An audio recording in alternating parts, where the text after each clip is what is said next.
Hello again, thanks for joining me. I'm just going to show you a quick video of my 2020 Christmas journal.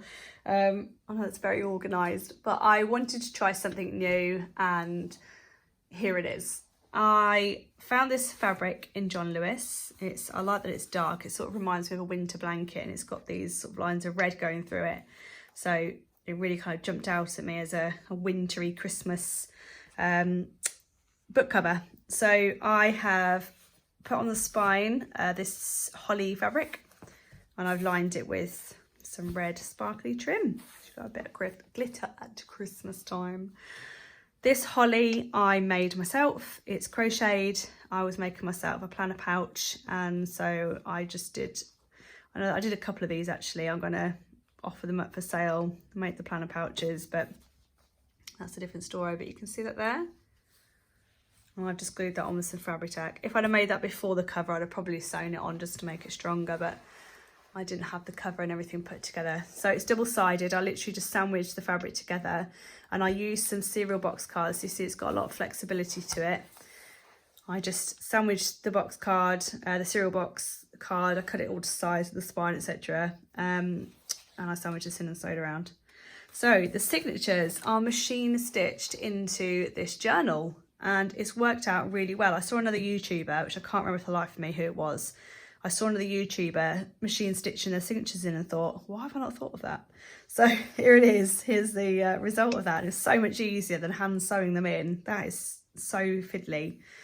So I've added a little doily to start and I'll just take you through all the different pages that I've got. This page, I don't think it'll pick it up on camera. It's got a little gold flecks in it and it's the inner cover. So when you open a hardback, you always have that plain sheet of paper before you have your title page. This is that plain sheet from an Atlas, I believe, I found in the charity shop. So that's that. I've added a few bits like this. I've added this, which is sewn in. I haven't added loads of embellishments on the edges because I can sew them in at any point. I just have to, it's a bit fiddly, but I can just sew them on after, so you can see it's machine stitch. I did it on the widest stitch I could do and it went through it fine. So I shall probably be doing that from here on in. That made life so much easier. Yeah, so I will be doing the edges and the embellishments and things as I go through next year. I don't want to do too much now. I just wanted to put this together. I've got some ledger paper there, which is December, and it's got November on the back. I've got some sort of scrapbook card.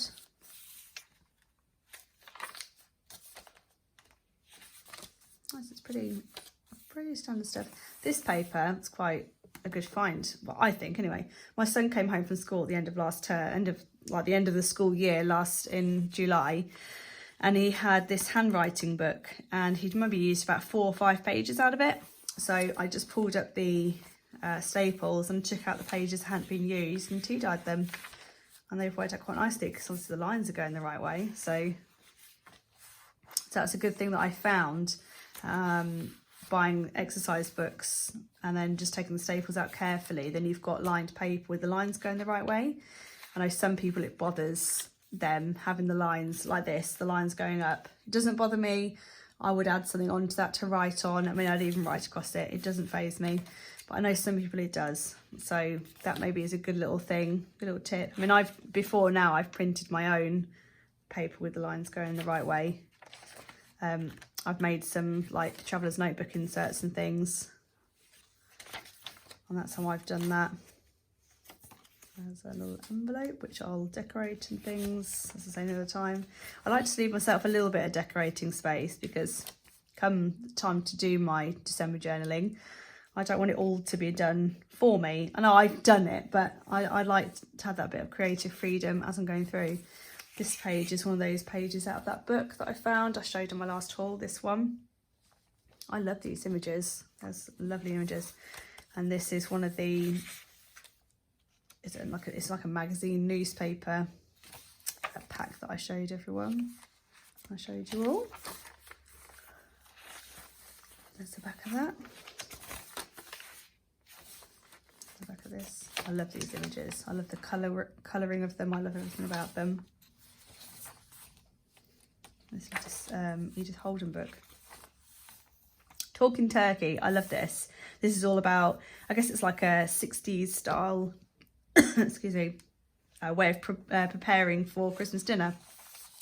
So it gives you lots of hints and tips as to what you've got to do and the best way to do it.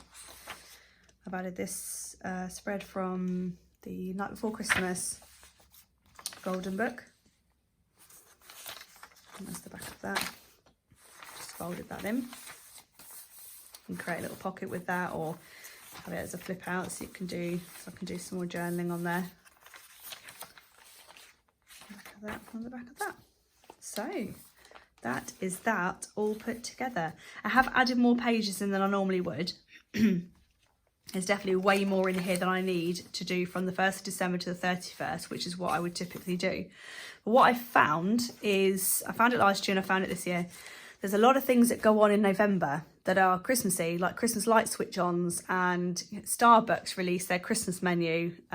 So things like that I want to be able to include in my Christmas journals, because it's all part and parcel of the festive season. So I've added way more than I need, so I can add in, I'd like to add in a bit of a spread about my, like, making this, you know, putting my junk journal together maybe, and have a little spread on that, and, you know, just the whole thing encased, because Christmas doesn't always start on the 1st of December. Not in our house anyway. Christmas started in March in my house.